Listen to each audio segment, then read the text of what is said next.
It's time for people to see vaccination as literally necessary to living a good and full and healthy life. The key to NYC Pass will be a first-in-the-nation approach. It will require vaccination for workers and customers in indoor dining, in indoor fitness facilities, indoor entertainment facilities. This is going to be a requirement. The only way to patronize these establishments indoors will be if you're vaccinated, at least one dose.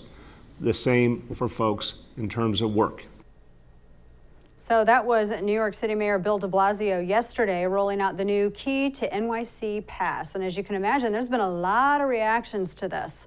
Joining me now to discuss how this new plan could impact restaurants and business owners is Chef Andrew Gruel. He's the owner of Slapfish. He also started the 86 Struggle. It's a fund to help struggling and out-of-work restaurant owners and workers. Chef, it's good to see you. Thanks so much for joining us. I wanted to get your reaction to this because, you know, when I listen to Bill DeBlasio talk, I mean, I'm sure that he has a knowledge base in other areas, but running a restaurant, running some of these service-oriented businesses, that's not an area that I would trust him on. And I just think that if restaurant owners, if they want to ask for tests or vaccinations, that's something that they can independently do. I trust these people to look out for their bottom line more than someone like DeBlasio. What is your reaction to this? Couldn't agree with you more, and that's a great point. And when you talk about his understanding of the restaurant industry, have you actually watched him eat French fries and burgers on national television? Yeah, it's pretty embarrassing. But you know, all of that aside, I think that you have hit the nail on the head because a lot of these restaurants probably don't even have the staff or the capability to be able to enforce this measure. I would be shocked if more than 30% of restaurants in New York City even approve of this. Now, of course, they might not speak out about it because we've created a society now where if you speak out against these unilateral broad measures, then you're castigated as a conspiracy theorist. But just think about it. You're facing the biggest worker shortage ever. Restaurants in New York City specifically are virtually, hanging on by a thread. Most of them have gone under. And now we're trying to rebound this. And you have absolutely no calculus by which you're going to be able to implement this program. It wasn't even thought about. They can't even count the ballots in the New York City mayoral race. And you think they're going to be able to calculate properly vaccination cards? These are cards. These are pieces of cardstock paper. Yeah, and I would think that's, I mean, I know that there's probably a law against duplicating that, but I would think that also it kind of relies on the honor system. You're just trusting that what someone is showing you is legit, or you're trusting that if you're stopping them at the door before they sit down, that they're being honest with you, which then brings up a question. That's not what people are working in these industries to do. It just seems like they're being put in a bouncer type of position that's so uncomfortable, and with everybody being so crabby, which I get, kind of dangerous too.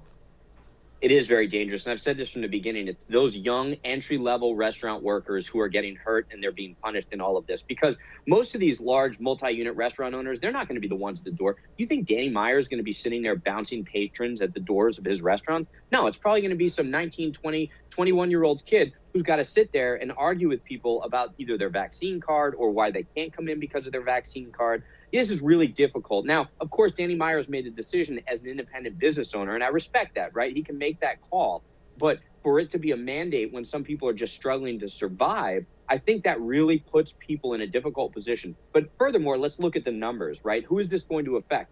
What's the demographic of people who are the most unvaccinated in New York City? I mean, African Americans have a 30% rate of vaccination right now. So what are you going to be saying is that you're going to be discriminatory against the people who have traditionally been, repressed according to the data that we've been hearing about for the past year. Let's talk about the fact that there are people who can't even get the shot because of medical conditions, so they can never go out to eat. They can't do any of this. And then lastly, this has not been successful in places like France, Israel.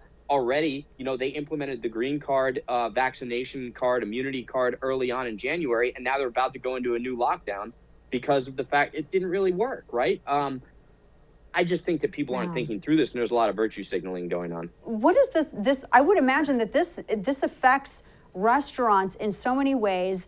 How many do you think are actually going to go and are going to comply with this? I know some have already said they have no problem with it. If their bottom line can bear it, that's fine. But do you really think that something like this is going to really be followed?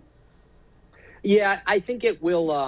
I think it will be followed by maybe half of the existing restaurants, and I think the other half are just going to throw this by the wayside, which proves the point that it is an exercise in virtue, and it's not going to solve the issue of vaccine hesitancy.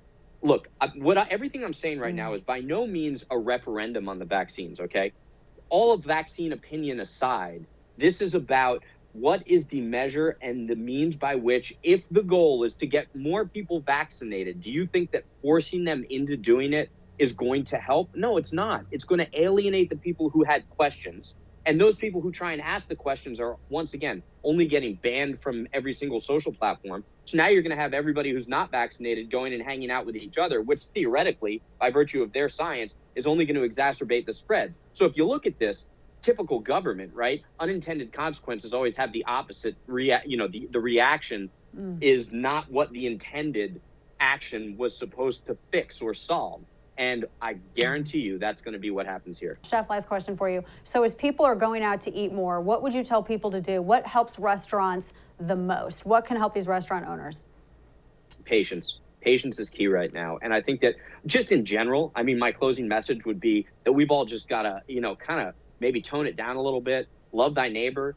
Right now, the rhetoric, the vitriol is just it's so amplified, and it's because of leadership, right? They're dividing us, and they're trying to divide us. So just remember, everybody's a person. Whether you agree with them or disagree with them, and it comes to restaurants especially, be kind on both sides, right? Be kind from both the restaurant perspective and from the consumer perspective, and let's all just kind of push through this together.